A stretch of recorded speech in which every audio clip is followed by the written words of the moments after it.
Excellent. Come on, let's hear it. What an amazing night of speakers. Absolutely. Our next speaker is a training powerhouse, Sherry Prindle. Hey, everybody, go ahead, blow up your balloons and tie them if you're willing and not allergic, all those good things. All right. So once you get your balloons, I'd love to ask you to stand up. Just go ahead and stand up with your balloon. You don't have one? Here you go, if you want one. I tend to believe that the size to which you're willing to blow up your balloon is an indication of the gusto with which you're willing to live your life, but that's a different speech. All right, now, you got your balloon tied. All right, we're going to launch the balloons. It is everyone's job. So can you get that balloon in the mix? It's everyone's job to keep all the balloons in the air. If a balloon touches a piece of furniture or the ground, it is dead and must not be resurrected. Go!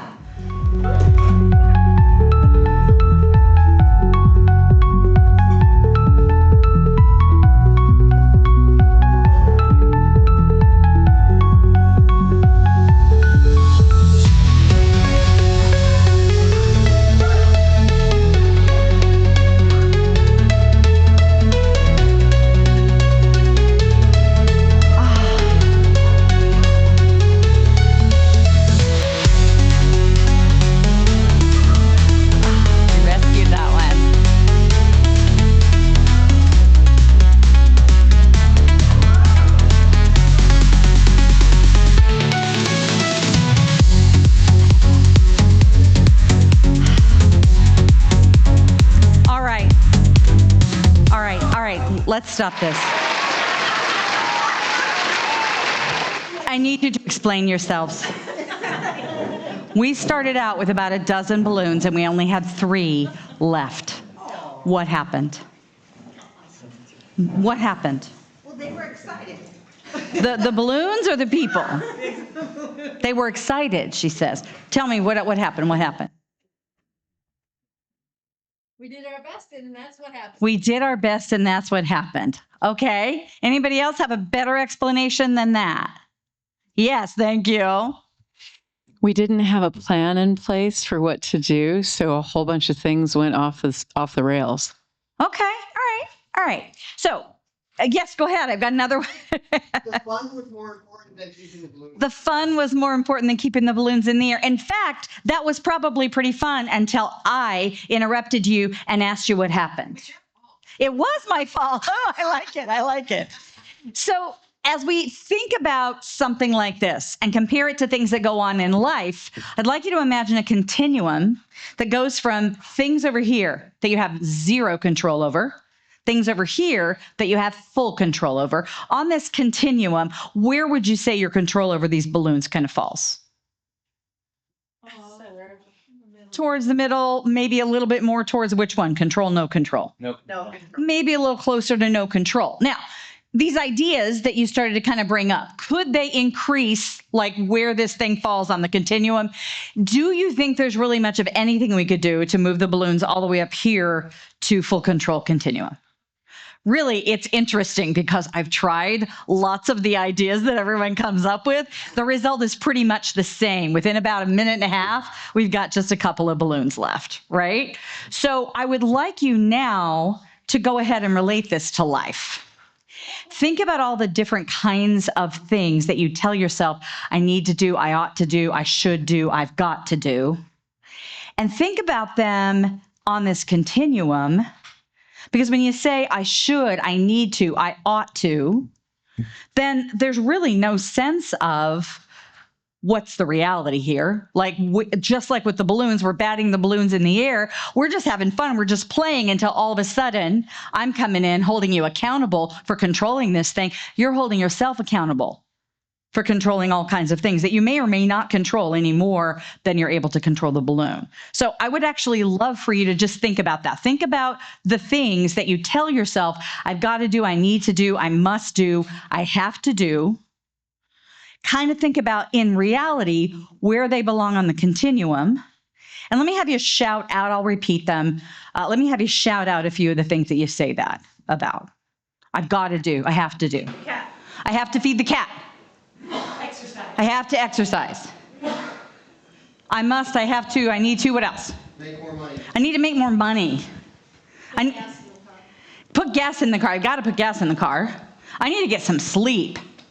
I need to lose weight. I need to lose weight. I need to pay the bills. I need to pay the bills. So here's the thing that I want you to kind of think about. Let's start thinking about some of these things that we just heard and putting them on this continuum, right? So which ones do you think maybe fall all the way over here to the whole I have no control. Which one was which? No control over this. I tell myself I have to, but I really don't have any control over it. Were there any of those things that were way over here?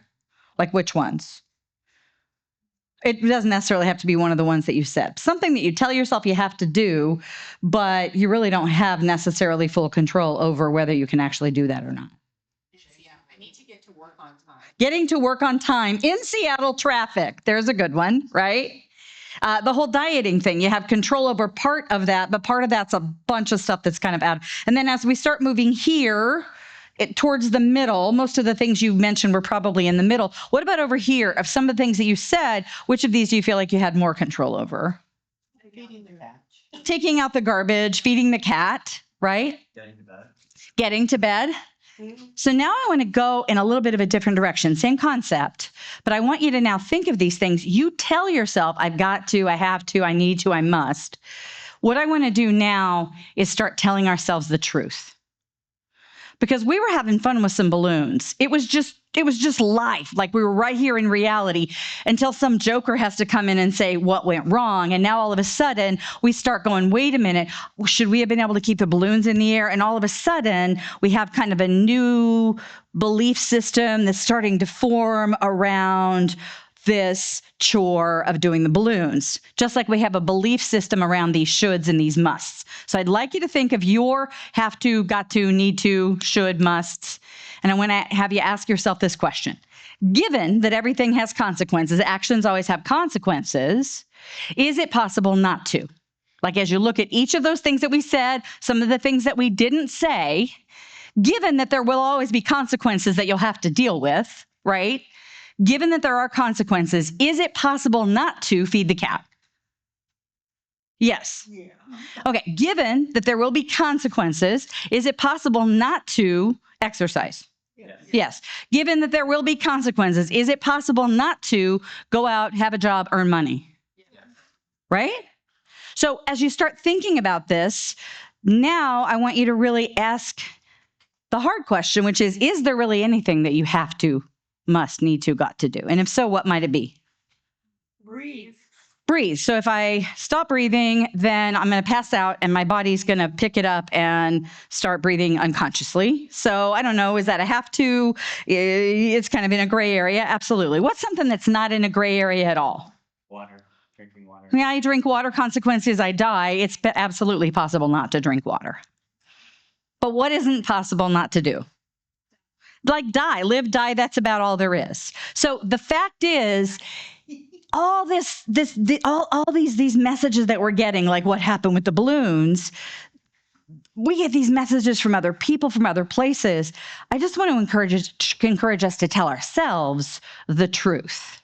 So in the end, when you say something like, I ought to get to bed early tonight, I need to call some clients because I need to make more money, I've got to get up early and feed the cat and walk the dog, whatever it is, those things are lies. In the end, has it ever happened that you said, I have to go to bed early and you didn't? Right? So in the end, all that is either you did or you didn't. That's all there is. So I'd like to ask us to play a little game, and the game is designed to help us tell ourselves the truth just a little bit better.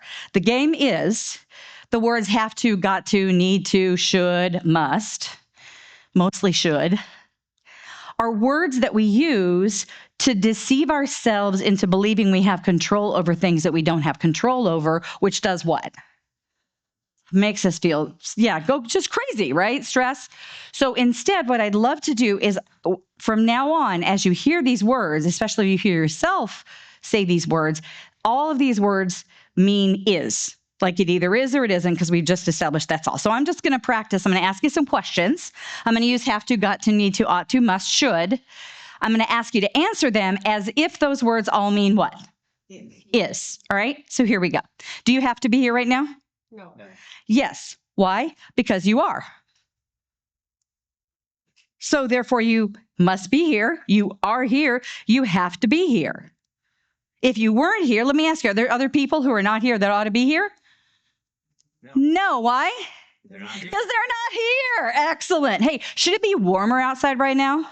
No. No, why not? Because it's not. It is the temperature that it is right now. Is it starting to make some sense? All right, excellent. All right, should we have eaten all the food that we ate this week? Yeah. Absolutely. Why? Because we did. Because we did. All right, now that you're doing so well here, I'm going to kick it up. Oh, not a balloon this time. Sorry about that. I want that water carafe right there. Yeah, can I reach it? Should I be falling off the stage right now? Should I have brought the carafe up with me? No. No, why not? Because I didn't. I'm getting really thirsty up here.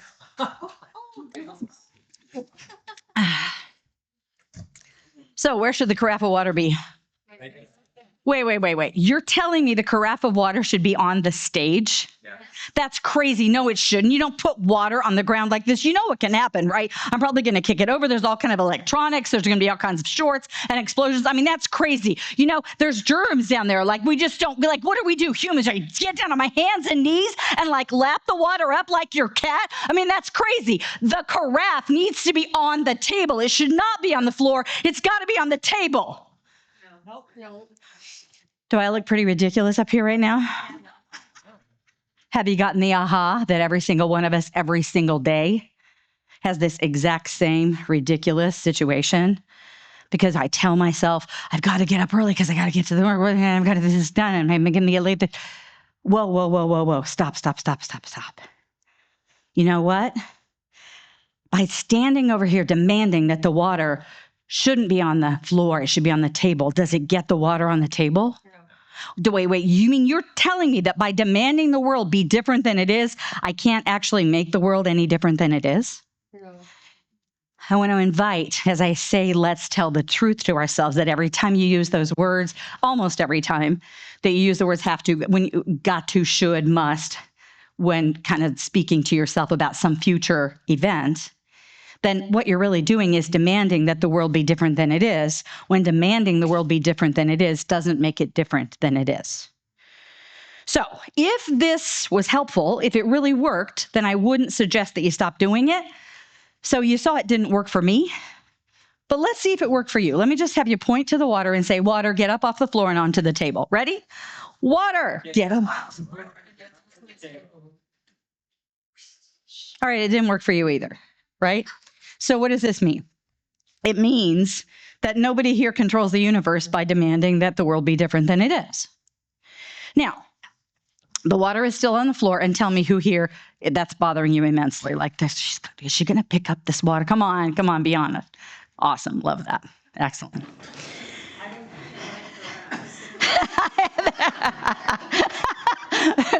Donna says they're her carafes. That's why she's concerned about it. Absolutely. So here's the deal. I don't like the fact that the water is on the floor either. And can I get it off the floor? Yeah. But not in the state of mind that I'm in right now when I'm ranting and raving that it shouldn't be on the floor. Because when I'm over here demanding that it shouldn't be on the floor, it's on the table, then what I'm actually trying to do is make the world be different than it is by demanding I can't change anything until first I accept what? That I accept that it is. It's not on the table, it's on the floor. Oh, look, I don't want the water to be on the floor. I'd like it to be on the table. And only first, accepting that it is where it is and it is how it is, can I do anything about it. How many times do we do this thing? Man, I can't believe she's like this. She shouldn't do this. He shouldn't be like this. I shouldn't have to. I laugh at this phrase. I shouldn't have to. I shouldn't have to work this hard. Wait, you're the one doing it, right? So the first thing I need to do is to say, wait, but I am working this hard. And I don't want to be working this. That's the only place to go from. So look, the water is on the floor. It's not on the table. And I don't want it to be on the floor so I can pick it up. And I can't put it on the table, but I can hand it to Adam, who can put it on the table. So my big question for you is to really think about, where are you should, must, have to, got to, need to? Where are you telling yourself that you should have full control over something, that something should be different than it is, getting all wound up about the fact that it isn't the way you want it to be, when the first step is to recognize, you know what? They are acting that way. This is happening. Now, what am I going to do about it? Thank you.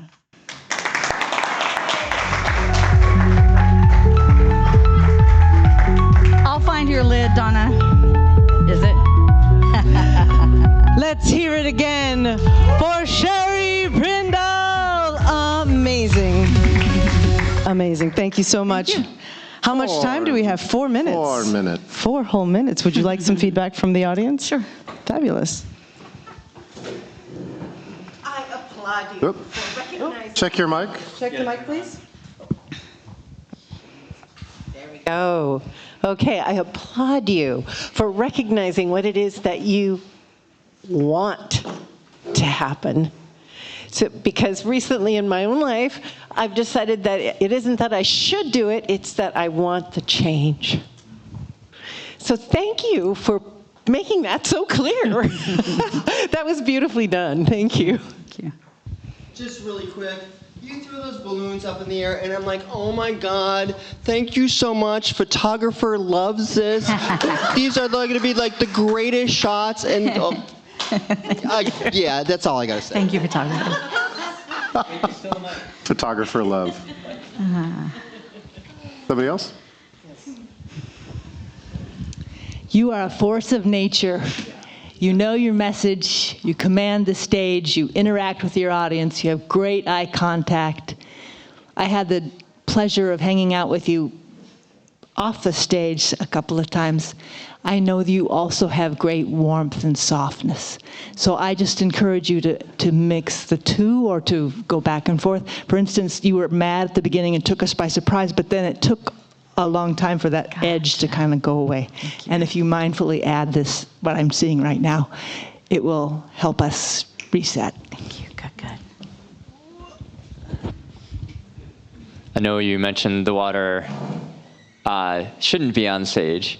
I would encourage you to have the props ready to go, and just to have, like, if there's a table or there's somewhere else where you can have them be a little bit more interactive. I did love the balloons. I love that piece. Great job overall. Thank you. True that. Still 2 minutes. Thank you. 2 minutes. I love your energy. I just love it. It's so clear, right? It's the vibe that you're sending out. Thank you. And it just lands like that. So thank you. That was awesome. Thank you.